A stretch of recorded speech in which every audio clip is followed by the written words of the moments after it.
Okay, great. Thank you so much.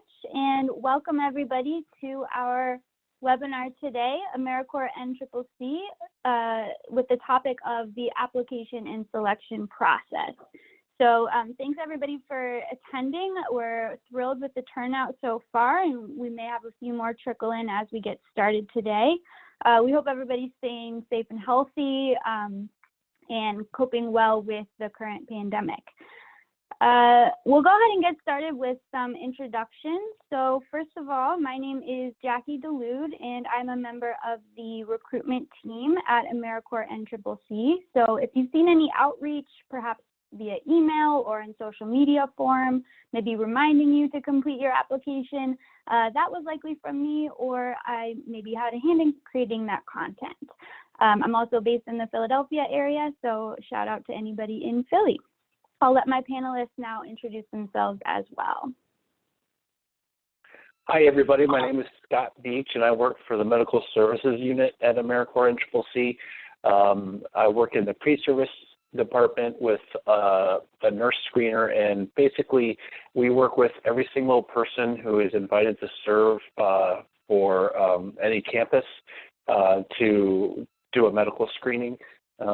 So we help them make decisions about how they might receive treatment while they're serving if they need it, and we help to give them information about the program and about how they might get accommodations or support for treatment, and making sure that everyone's kind of prepared to go. So if anybody has like a significant ongoing chronic medical condition or mental health condition, we work with those people to try to give them the best opportunity to serve that they can. And I am from the Charlottesville, Virginia area, and yeah, I'm excited to be here with you guys, and hope to be able to help answer some questions that you might be having about the process. And I'll pass it on to my next cohort. Hi, everyone. This is Caitlin Bradford. I'm a part of our data team here located out of the NCCC headquarters in DC. I help keep track of member movement for all of our campuses, as well as run various data reports on our programs. I also had the chance to serve in FEMA Corps for 2 terms before coming to this position.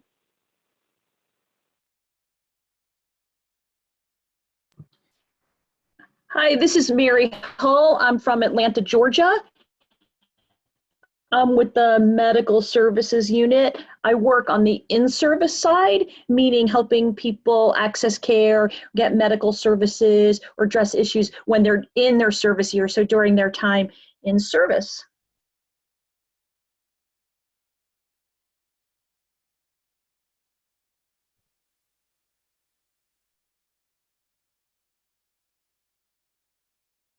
You have while you're serving within the program, and I'm based in the Washington, D.C. area.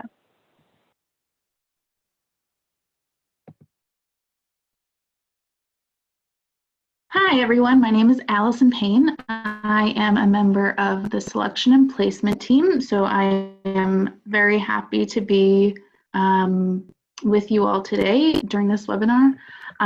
Some of you might know me if you've ever emailed ANCCC with your questions about the program or the application process or anything like that.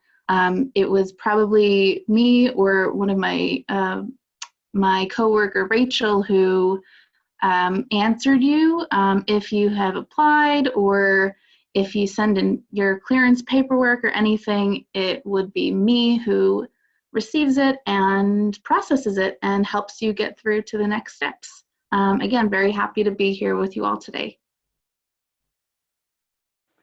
All right, wonderful. And this is Jackie again, so I'll be your presenter for the day.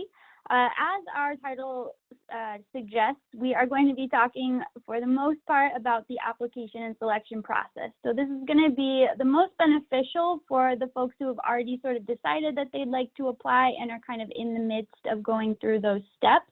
However, we will be providing you with some basic background information about the program, some of our benefits, our position, and program options as well. So just keep that in mind throughout. And as you just heard, we've got a great diverse team here today on the call. They will be fielding questions, so you can use that Q&A box as was mentioned at the beginning to type questions about the content of our webinar, what we're actually going over today.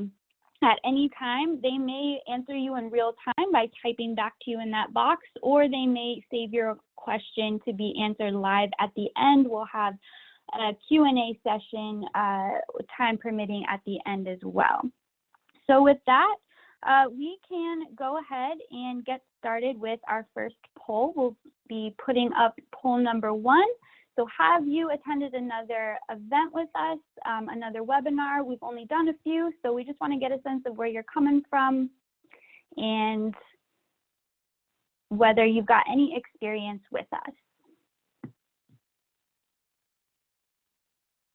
So I'll give you just a couple seconds to respond to that. Looks like we've got quite a few folks on the line, and we will share the polling results in 5, 4, 3, 2, and 1. Go ahead and throw those results up there. Okay, great. So the majority of us are coming to this fresh, no problem at all. So let's get into it. All right, so before we talk about application and selection with us, we need to talk a little bit more broadly, right, about why NCCC, why is AmeriCorps NCCC a good option for you? And here are some of the reasons.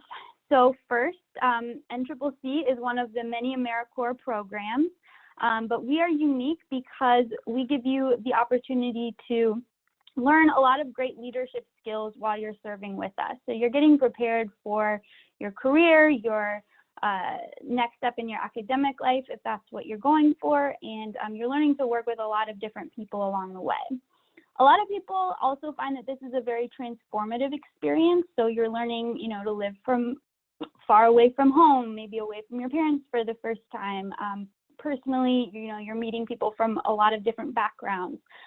So again, it can be very transformative, very impactful.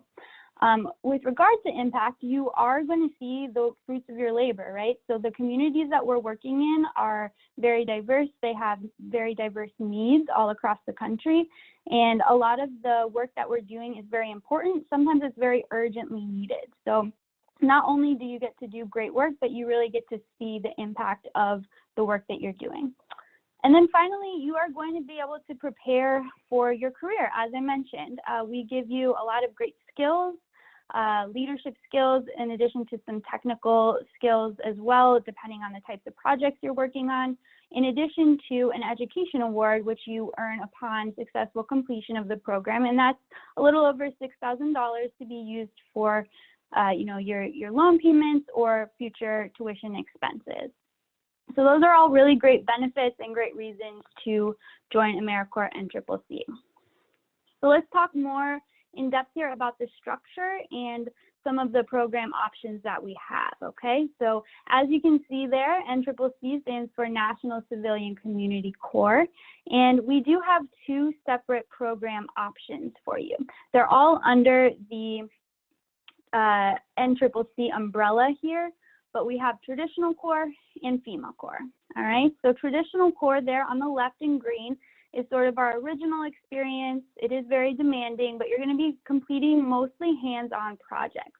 So some examples could include, you know, working in national or state parks, planting trees, planting and managing community gardens, working with children in either a summer camp or a tutoring capacity. You could be building or rehabbing affordable housing. You could also be responding to disasters as they strike. This is a 10-month commitment, and so that is Traditional Corps. FEMA Corps, on the other hand, is a little bit different. So you're working directly with the Federal Emergency Management Agency on disaster preparedness and response. This is going to be mostly professional administrative work, so you can expect to be in an office setting for the majority of the time. Our members of FEMA Corps do a lot of data analysis, data management. They do GIS mapping, which is really cool. They do a lot of research, writing, sometimes even developing disaster response plans for communities. Occasionally, they do get out into communities to do some canvassing or needs assessments as well. And this is a full year, 12-month experience. So it gives you some great federal experience, gets you a little bit of a foot in the door with the government if that's something that you're interested in. And within both of these programs, of course, we do have the two positions, which you can see down below. So we have the core member position for each, which is going to be 18 to 24-year-olds across the board. That's the age range we look for. And you're serving on a team of your peers. We usually have about 8 to 12 team members per team.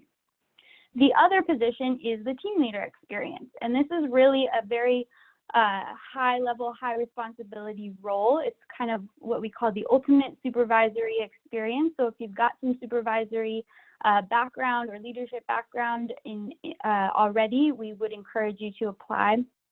And this is 18 and up, ages 18 and up, so there's no upper age limit for the team leader role. And again, both of these programs each have the core member and the team leader position. One note I would mention is that the team leader for traditional corps does receive an extra month of training, so that will be an 11-month time commitment for you. Overall, 10 to 12 months, not too long in the grand scheme of things. Okay, so let's talk a little bit more about who we look for now. So we've got some basic requirements to serve, as well as some things that are going to make you a little bit more competitive. So as we mentioned, that age range is pretty important. 18 to 24-year-olds for core members, 18 and up for team leaders.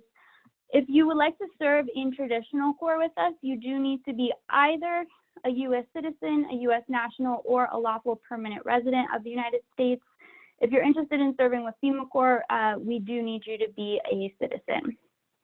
And then, of course, the availability requirement is super important. So as I was just mentioning with those time commitments there, it is 10 to 12 months, depending on your program. You need to be able to leave home and travel around the country with us. So either throughout an assigned region, which we'll talk about a little bit, or throughout the entire country if you're serving with FEMA Corps. Okay, so that availability, again, super important.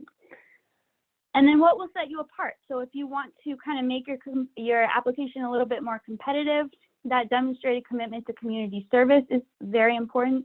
Obviously, we're looking for folks who want to help, who want to do good, who have that interest in service. And we'll talk a little bit later about some of the ways where you can demonstrate that commitment to service. And then, of course, outstanding references. So the reference section is weighted pretty heavily on the application, and we'll give you some more advice about who to choose, but if you ultimately have people that are going to sing your praises and paint you in a really great light, that's going to set you apart as well. All right, so these are the steps, right? This is the whole process for our application and selection. As far as the application itself, it is pretty basic with regard to the information that you're providing to us, especially maybe in comparison to some other programs or job applications you may have seen. We'll spend a lot of time on that number 2 section there, complete an application, because that could take you a little bit longer just depending on how prepared you are. So we want to make sure that you've got all the information necessary. And we do have some checkpoints built throughout the way, just to make sure that you have all of the information that you need and that you are ready and excited to serve, that you're feeling good about your decision. Okay, and I do want to throw up a quick poll. Again, I should have mentioned back here. I want to get a sense, poll number 2, of which positions you all are interested in pursuing at this time. So you'll notice that you can click more than one for now, but you will only be able to be invited to serve for one position only there. But we just want to get a sense. Of course, this is not going to impact your application at all. Just a quick poll to see what y'all are interested in. And we'll give you just a couple seconds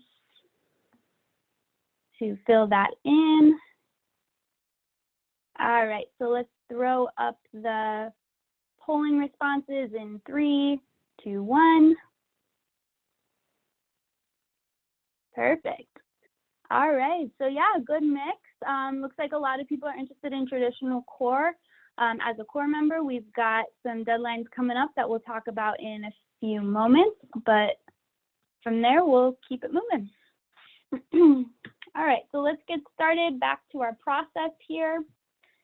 The first step, of course, is to create a profile, okay? So we're starting with number 1. You'll go to my.americorps.gov, and we call this website our My AmeriCorps portal or the application portal. If you don't already have a profile, you will click that Apply to Serve button underneath there. You'll fill in all the required fields. So the information we're asking for at this time is basic stuff like your full name, your contact information, mailing address. We do ask for your social security number at this time, but please rest assured that we are not using that until you are invited to serve with us until the back end.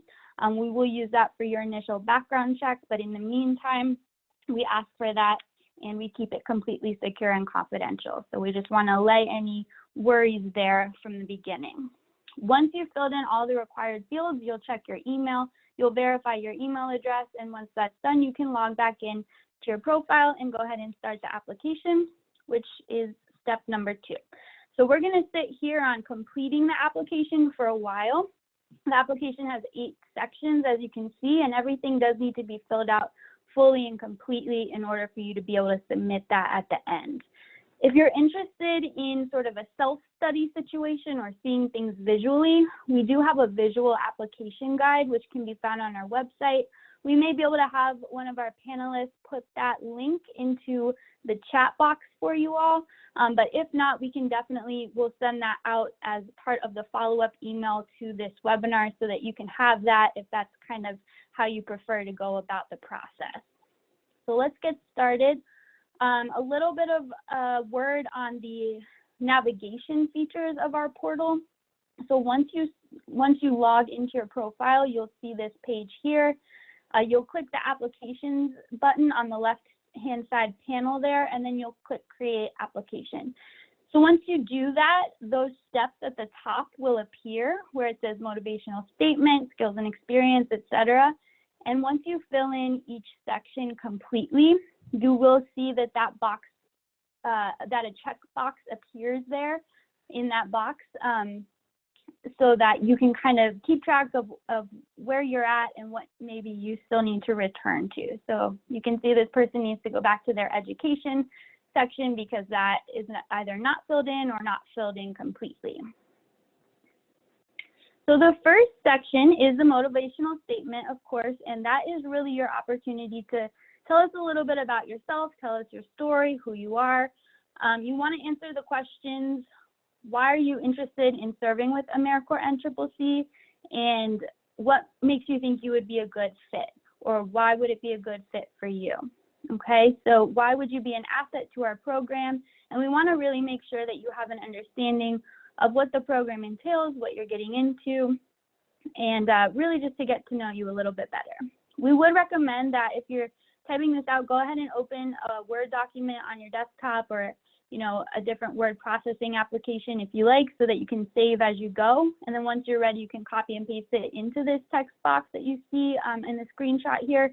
Just because our system can be just a little bit glitchy, we want to make sure that you don't lose any information, that we can, read everything, read your full intended thoughts. So the next 2 sections here are skills and experience and education. So for the skills and experience piece, this is going to be pre-populated based on the profile responses that you make. So when you're creating a profile, there will be options for skills.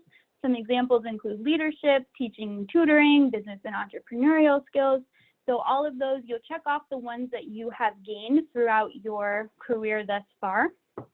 And you'll want to make sure to be accurate there because those will reappear here in the skills and experience section. So you'll have to provide a quick explanation as to how you gained each skill.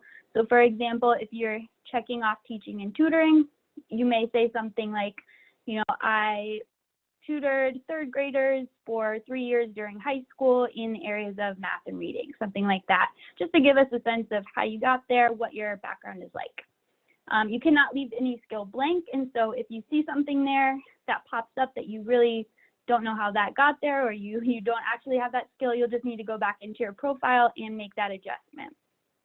The education section is pretty straightforward, but you're going to tell us the highest level of education that you will have received by the time you begin service. Okay, so for example, if you're a senior in college at the moment, planning on graduating in May or June.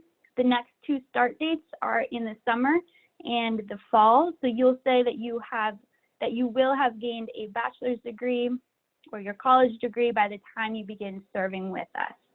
If there's any doubts about that, just let us know. But that's pretty straightforward. NCCC actually does not have an education requirement, so we really just want to know who you are and where you're coming from. Okay. So moving along here, the next 2 sections are community service and employment history. Okay. So for community service, again, this is kind of your chance to show us your commitment to service, what you've been involved with so far. So let us know the organizations you've been involved with, whether they're short-term, long-term, more regular, or a little bit more ad hoc. So that could be something like, you know, maybe you volunteer for MLK Day, doing park cleanups every year if, you know, as projects arise. Or maybe you go visit a nursing home every week and that's a very regular thing for you. Either way, we want to know about it. You'll also respond to the prompt. This is called the Why I Serve statement. And so we want to know why you serve, what serving has given you personally, professionally, if you've gained any skills, if you've gotten anything back from service, and why you want to continue to serve, right? And then the employment history, of course, pretty straightforward. We do need the basic information from your past employers and present employers, the contact information there. So that's all data or information, I guess, that you might just need to make sure that you have on hand when you're completing the application itself. If you've not had a job, that's totally okay. We have a lot of applicants coming to us with very limited professional experience, so that's fine. Just let us know why not. Could be something as simple as, you know, I've been a student for the last 12 years. I don't have any work history. That's fine. The next 2 sections moving along are the criminal history questionnaire and the demographic information. Again, these are pretty standard. Just let us know, be honest, make sure that you fill everything out completely. Of course, having a record does not necessarily disqualify you from serving with us. We treat each person as a whole human, and we, you know, evaluate everybody individually. We just have to be sure that we're protecting the populations that we serve, since we do work with, you know, children a lot of times, older adults, people with disabilities and such. So let us know if you have any doubts about your personal record. You can certainly reach out to us before you apply. The email address ancccc@cns.gov is the team that will help you out there. They can provide you with some personal support, and we'll throw that email address up at the end as well so that you can take note of that. The demographic information, of course, is optional, confidential, and will in no way be used to determine your eligibility for service with us. Just want to get a sense of where people are coming from. All right. And finally, we are going to talk about references. So this is the last section of the application itself. And this is a very heavily weighted section of the application, right? So you need 2 professional references, and you want to make sure that you're filling these out very accurately and completely. I'm going to throw another poll up here now, poll number 3, to test you a little bit on your knowledge of who you think you should ask to be a reference for you. Okay, so poll number 3. So who would not be a good person to ask? Go ahead and fill in your response there, and we'll share out the results in a few seconds.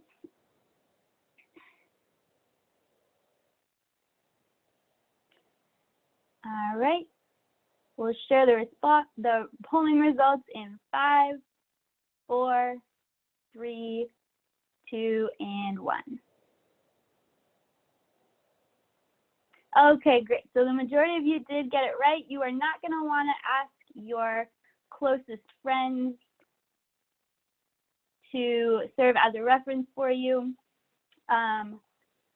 And of course, here are some of the people that you can and cannot ask that are good ideas and not so good. So yes, any coach, any adult who may have worked with you in a professional or mentorship capacity is totally fine. Even faith-based leaders, if you are involved in a religious activities in your community. Those personal connections, sisters, brothers, family relations, not such a great idea, okay?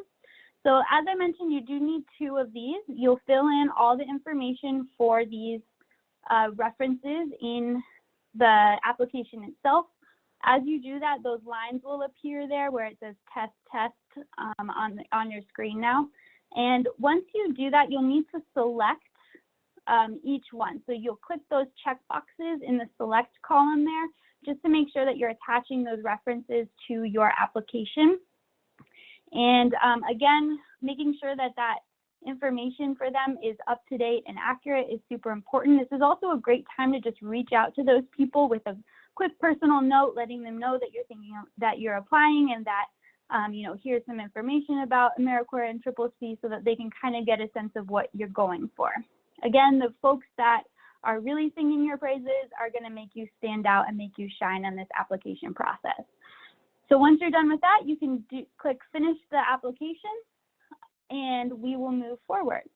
So as you can see, we're now on step 3. Once you finish the application, you're not quite done yet, okay? So you do need to still submit your application.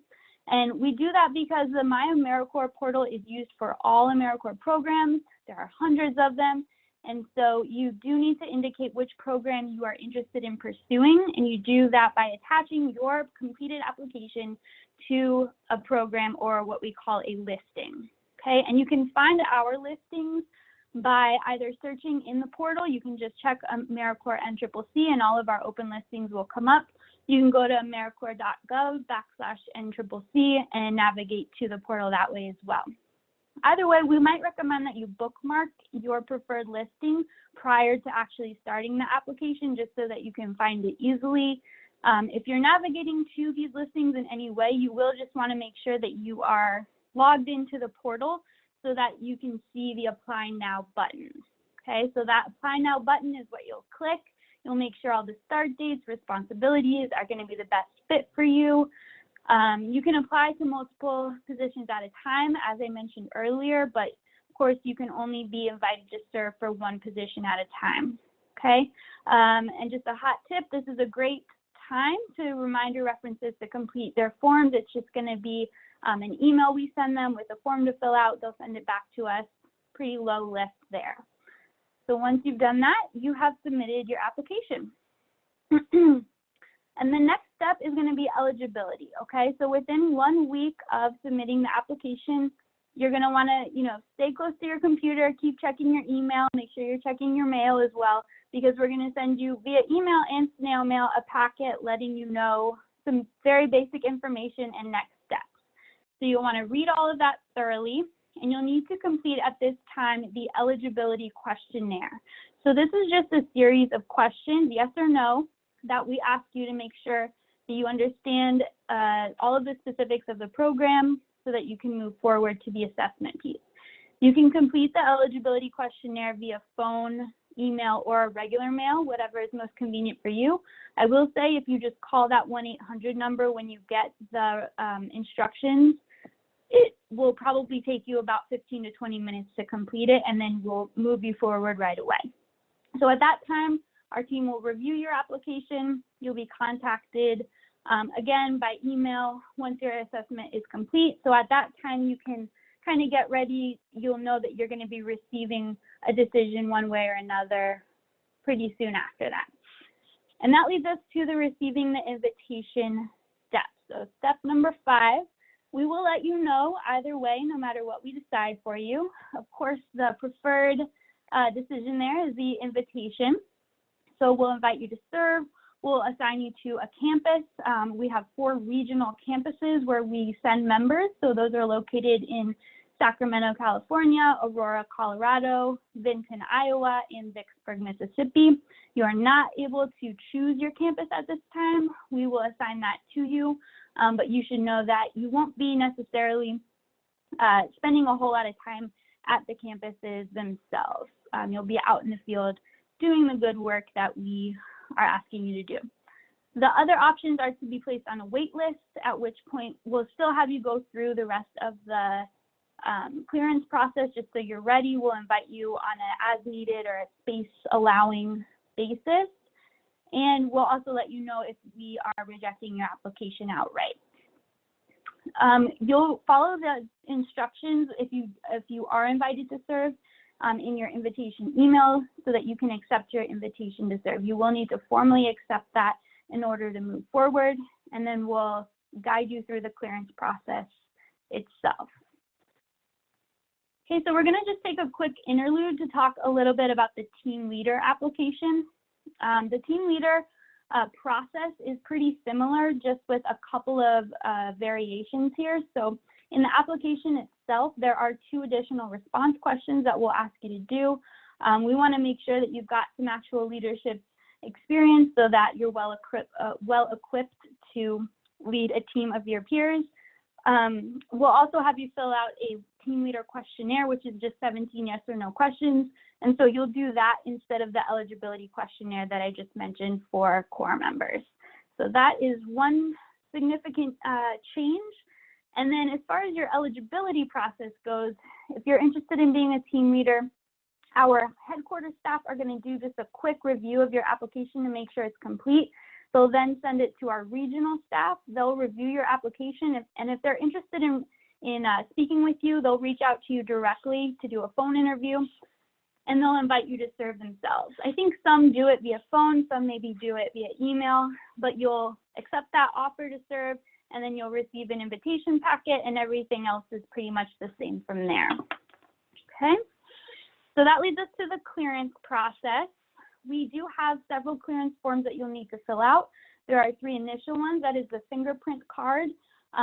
You'll go to your local law enforcement agency to complete this fingerprint card. I will say that right now, because we have moved back some of our start dates at this time,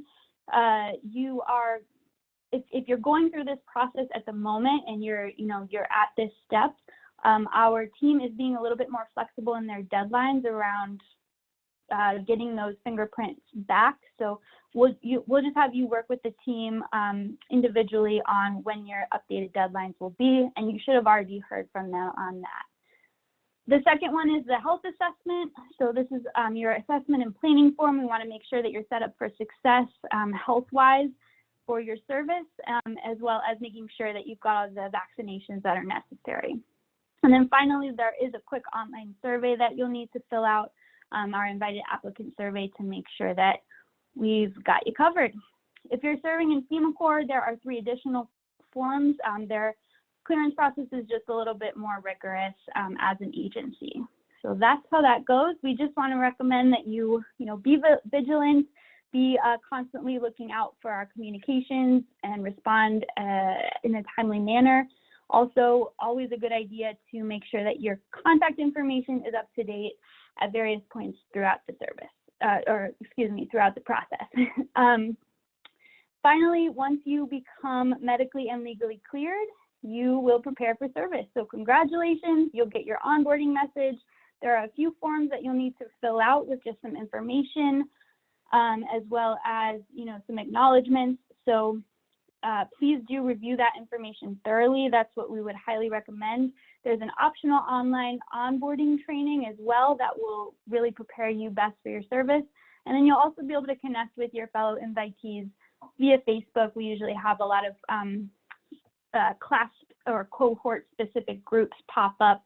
So you'll be invited to kind of see who your future colleagues are going to be. Okay. And then finally, we want to just give you a little bit of advice on some common holdups and some solutions throughout the application and selection process. These are some things that a lot of people experience. So first of all, the profile creation requires you to actually include the 4-digit code of your zip code as well. So your zip code normally is 9 digits long, and a lot of people get tripped up on this because those 4 final digits are not something that you typically use when doing postage, if anybody even does postage anymore.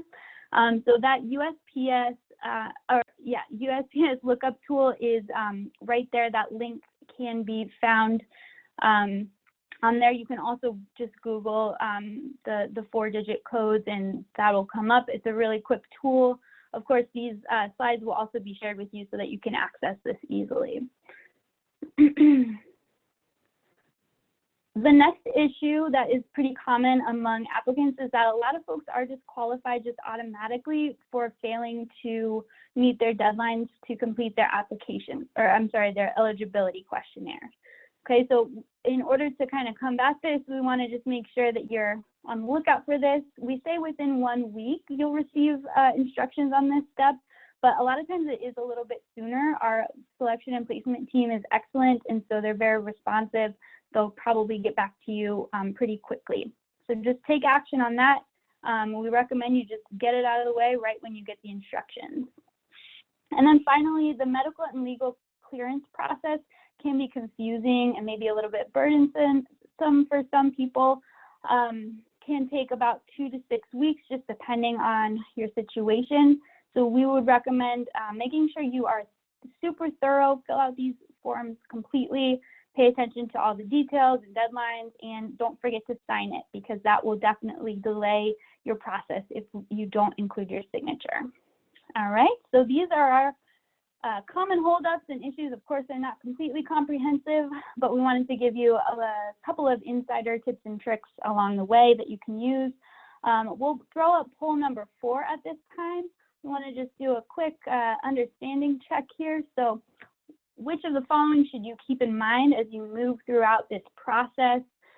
You can select one response there, and I'll give you just a couple moments to fill that in.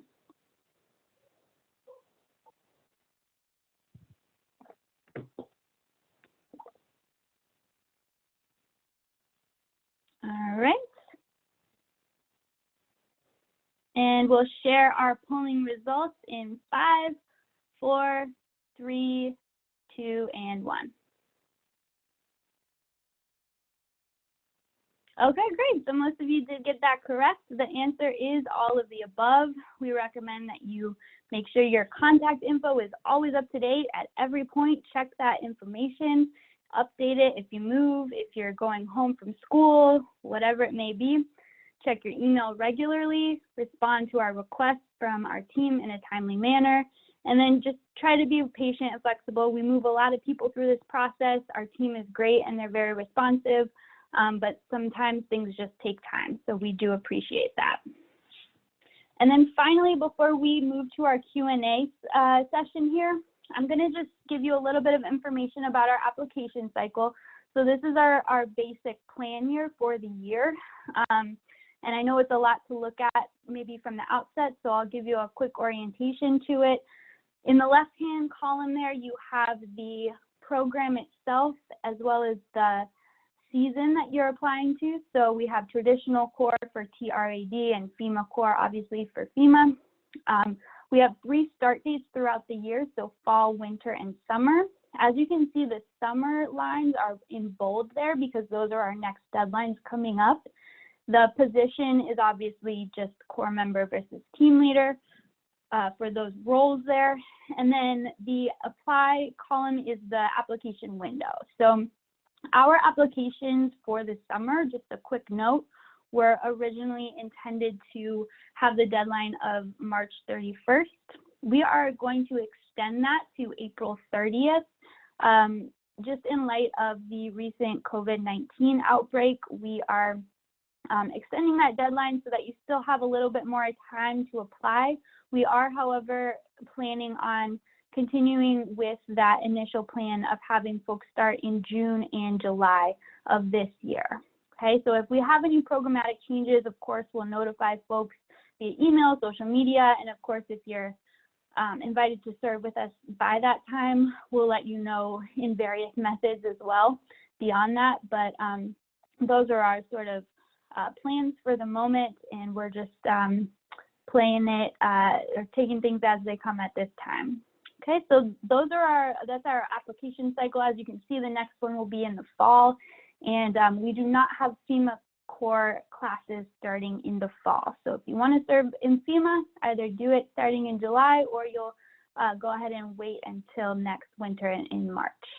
Okay, so those are our cycles here. And with that, I'm just going to make a final plug to connect with us across all the social media channels. Of course, you can visit our website there. That ANCCC@cns.gov inbox is where you can receive even more personalized support. We also have that hotline there.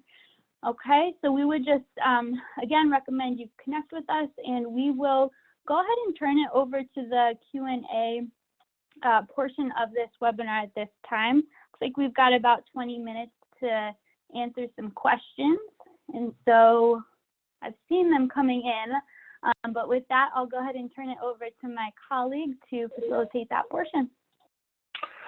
Thank you so much, Jackie, and thank you for sharing all that great information. I hope that everyone listening got a chance to get a lot of those questions answered that they wanted to ask and get some good information, and maybe it sparked some other questions that that you hadn't thought of before. But that's kind of the point of the webinar, is to get as much of that information going. We do have a number of questions that some individuals have sent. We want to keep encouraging you to give us questions through the Q&A section. If we'll go right up to about 4:58 if we have questions for that. If we run out of questions before that, we can get out a little earlier, but we'll cut it off at about 4:58 so we can kind of do a little bit of a wrap-up thing. So just starting off with the questions. The first question is from someone who asked if they have something in their background, like if they've been on probation or if they have some other maybe sort of legal concerns, will that matter with your application? So let me open that up to my panelists and see if anyone wants to field that question. And they're all excited and chomping at the bit to answer that. Hi, this is Allison. I can answer the question for you. It will not affect your application and how you apply.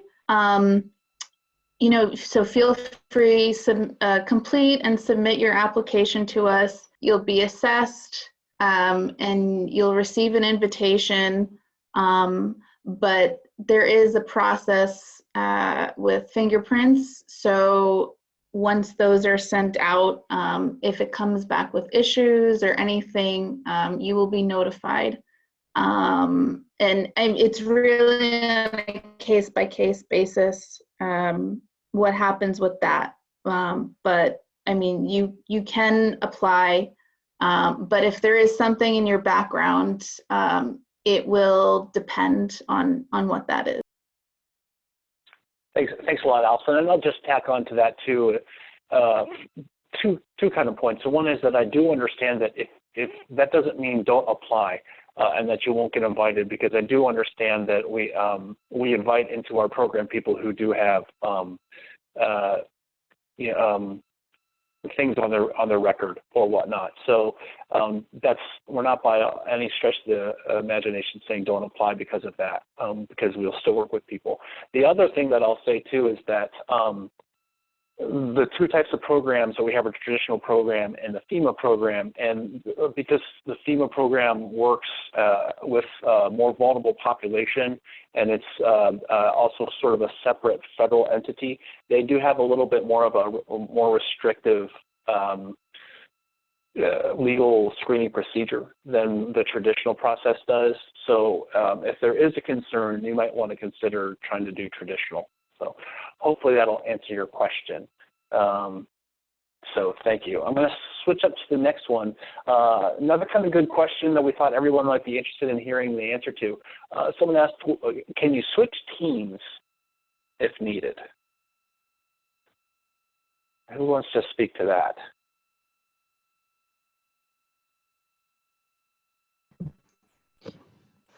This is Mary. I'll take this question.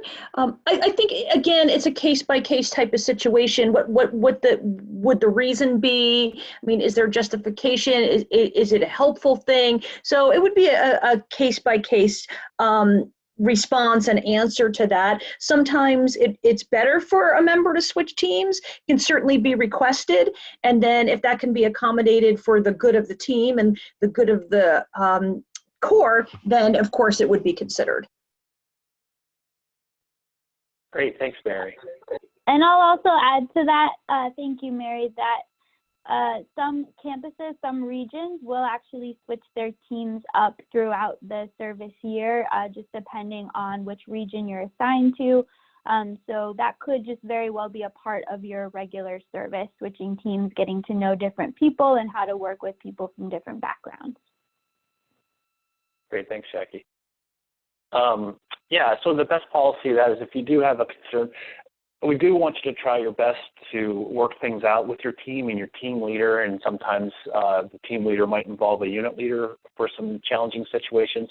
So the idea is to you kind of really do your best to work within your team, but there are some options if it seems like it's best for the team in the long run in general. So great, thanks for the question. Another good question came out. Would you have to take a year off from school to be in either Corps? Or can you do school while you're doing the Corps?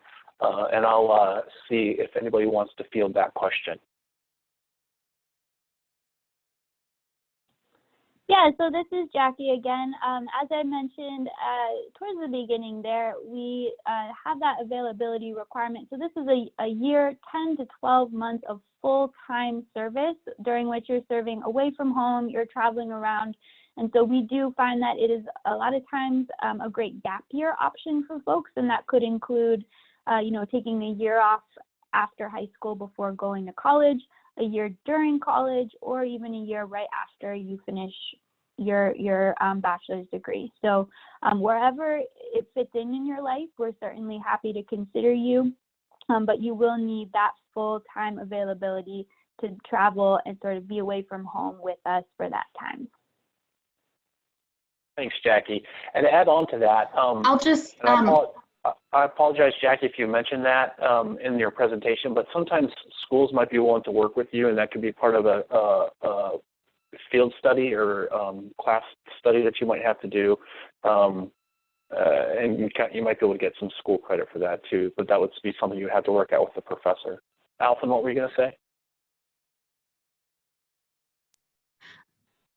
Sorry about that. I was just going to add on that the same kind of policy goes for any online jobs or side jobs that you do on the side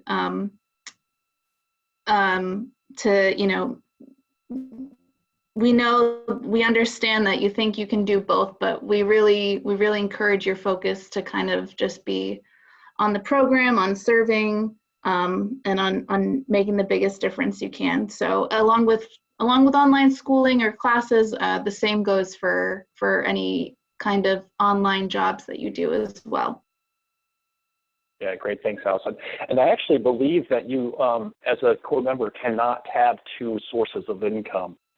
You can't have the income from serving and a different income coming. Because I know I've worked with some individuals who were receiving disability income, and you can't have both to be able to serve. So, but thanks. Yeah. The next question we have is, if I get accepted and change our mind, is it possible to give up my spot without a penalty? And I can go ahead and answer that. There's basically two ways to do that. You can withdraw. We certainly want people to participate, and we want to work with anybody that's interested in participating to see that it happens. But we also understand the reality of that this is a big commitment. It's really stressful for people, and sometimes it's just not the right fit at this particular time. So you can either do that by just withdrawing your application, and you just kind of go your way and do your thing, or you can do what's called a self-deferral. We usually do these a lot of times for medical reasons, where there might be something else that I need to do for right now to take care of a medical issue, but I do want to serve like at the next class, and so you can get deferred to a future class. Either way you do that, whatever you have done in the past, whether you've withdrawn from a class before you got accepted, or you started serving a class even, and through the course of the class you weren't able to complete your service expectation and you had to withdraw early, that is not considered that's not considered as much in the application process. If you do leave early from service, then you'd have to be approved by the campus to come back. But that's not going to impact your application process once you've been accepted by the campus to come back. And if you withdraw your application before you start service, then we don't even consider that when we're assessing or screening you or inviting you for a current program. Does anybody have anything they want to add to that? All right. So the next question is, if we get accepted into a program that is outside of our state, does AmeriCorps NCCC provide the necessary funds to reach the location, or is that on the prospective Corps member? Anybody would like to answer that one? Yeah, I'll answer that. This is Erica. So yes, if you do get accepted or invited into the program, once you are assigned to a campus, Jackie mentioned that you will receive some onboarding forms that you will complete. A part of that is putting in your travel plan. So if you plan to travel to campus via plane or train or bus, or if you have a ride there, whatever the case may be, your member support specialist will work with you to coordinate your travel plan. So we can arrange flights for you, but then we'll also coordinate with the campus to make sure they know when you'll be arriving. So yes, we will arrange like flights and things like that for you. Yeah. Great, thanks, Erica. And that actually ties in pretty well to the next question. Are there times when you can leave or visit your family? So AmeriCorps will pay for your travel to get to campus for your start date and to leave campus on your last day of service. Any other time that you travel in that period would be at your own expense. And so to answer the question about whether you can leave to visit your family, there are going to be some times when there's a break in service where, and it's just kind of different for different service terms, but you will have some time off that you can choose to go visit your family if you like around the holiday. Some of the campuses get a holiday break of some type, et cetera, and that would be your opportunity to do that. But again, like I said, that would be at your own expense if you chose to do that. The next question is, how strict are the age limits for Corps members? And I'll just kind of field that real quick. We are pretty strict on the age limits for actual Corps members. Someone can be, as long as you're 24, as long as you're 24 at some point during the service year, you can be a Corps member. So let's say that your service term started on March 24th, and your birthday is on April 24th, and your 25th birthday is on April 24th. You would still be able to serve at that time because you started the program at 24. But if campus started on March 24th and your 25th birthday was March 20th, then you would not be, because at the start of the service term you would be 25. So Allison, if you want to, or anybody else, if you want to correct me on that, let me know. But I'm thinking that's pretty accurate. And again, like we said, to be a team leader, there's no upper age limit, so you can definitely be a team leader. So Allison, go ahead. Yep. Yep. That's all correct, Scott. Thanks. And so the same would be if you're 18. So if you apply and you're under 18, your account might will notify you, and we'll be notified. And as long as you can fill out your parent or guardian can fill out a kind of a permission slip, just a notice, and you get it back to us. And as long as you're 18 by the day you start, then you're good to go. Yeah, great point. Thanks, Allison. The next question is, can I apply for a future year? This individual wants to finish up their senior year of school and wants to know if they can apply ahead of time. And I will start a question answer for that. If anybody else wants to add some information, feel free to add on.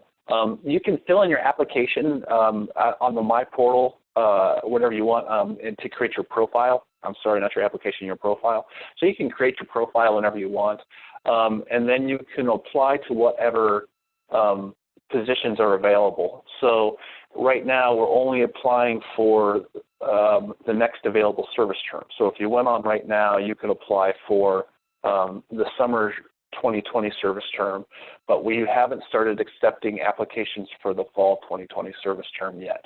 So to answer that person's question, you can create your profile and you can keep an eye on positions that are available, but we're not accepting applications for like summer of 2021 or winter of 2021 or anything like that, right? Yeah, cool. So the next one is an interesting question about NCCC right now that we'll field, and then we're kind of getting close to the end of our time, and we do have a number of questions still to get through. So what we typically do in these situations is we'll take a look at them and take a look at responding to some of them by email and getting out to people with some more email or sending out a frequently asked questions sheet. But the last question that I wanted to touch base on, is it true that NCCC is suspended until the COVID-19 pandemic is over? Does anybody want to field that question? Sure, this is Allison. So yes, currently serving members are and field operations right now are suspended. Right now it is for 60 days. We know that this is an ever-changing situation, so you know anything can happen at any time. So that is for currently serving members right now. As of right now, there is no changes to the upcoming summer and fall terms if you have been applying for those. If something changes and you know, if it's pushed back or whatever, you'll definitely be notified. Great, thanks, Allison. Yeah, right. So bottom line is if you're looking at serving in the summer 2020 or fall 2020 terms, we're not anticipating that at this time to be impacted, but we don't know if that changes. If it does change, go ahead and apply if you're interested. If it does change, we'll certainly communicate that to you and let you know. So, so that's about our time for the Q&A section. I want to thank you for all your great questions and turn it back over to Jackie for a quick farewell. Great. Thanks so much, Scott, and thanks to everybody for your thoughtful questions. Your participation is certainly appreciated. We do see that we've got a lot of questions here that we were not able to get to today. We are going to be sending out an email follow-up sometime this week, hopefully pretty quickly here with some information as well as the opportunity to connect with us. So that email will include the recording link for today of this webinar, the slide deck itself, as well as the visual guide to the application process. And so you'll see all of that information plus a little bit extra. If you have a question that you know is really burning and you weren't able to get it answered today, you can respond back to that email, or you can also request to connect with us via phone if that's more comfortable for you. So with that, we'll just go ahead and thank you all again for your participation.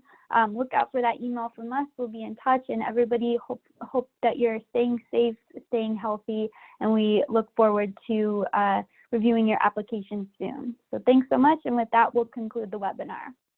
Goodbye, everybody.